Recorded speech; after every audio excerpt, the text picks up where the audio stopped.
Welcome to your carrier update brought to you by PowerFleet. I'm Mike Vincent. He's Zach Strickland. What's going on, man? Rejection rates fall, demand staying level. Capacity is changing across the United States, largely due to the fact that we have had rate increases. Capacity changing, or is... But rate increases, but there's a lot different freight being tendered by the shippers out there in terms of short haul volumes, things moving less than 250 miles growing. Loads moving more than 450 miles are actually shrinking or declining, or they have been doing this since roughly about April, May or so. Well, so we got long haul, then we got the tweeners, which is shrinking. Right. And then you have the short haul, which is growing. A mix for compliance.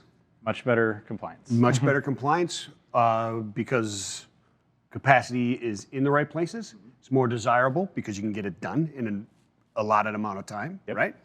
And you've got contract rates, which are on the rise. Yeah, these are truckload minimums typically that are moving less than 250 miles. So you can get a couple of minimums in a day, you're doing really well. Yeah, you know, you're doing really well. That's better than a day's pay for most people, as long as they can keep the detention and stuff under control there.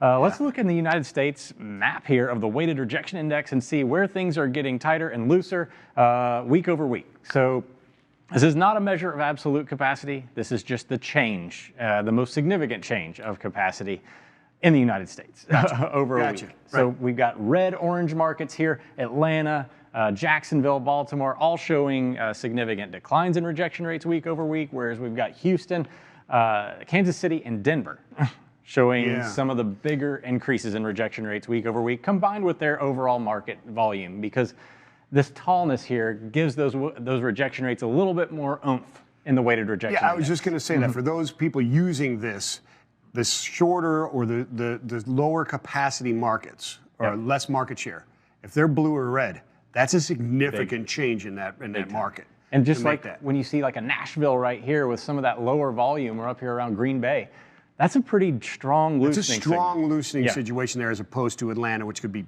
0.5%. Exactly, which is kind of what we've seen here. Is just over the last week we saw a percentage drop in the Atlanta market. Let's take a look of that chart real quick. Real quack, we've got real quack, turned into a duck. So we've got a 23% to about a 22.15% tender rejection rate out of Atlanta. And that's in Atlanta, okay, gotcha. And then we've got some of these other markets. Again, these are smaller markets that have moved significantly. Jacksonville, for instance, smaller than Atlanta. It took almost a 10 percentage point drop to show up in the dark red there for Jacksonville. A 10% drop, but it did. It did. Which makes That's a big deal. It is a big deal. That is a huge drop. If you see that type of drop in Ontario, wow. Yeah. Right? Exactly. That would be apocalyptic. So I don't think we have a deep enough red to show that. No.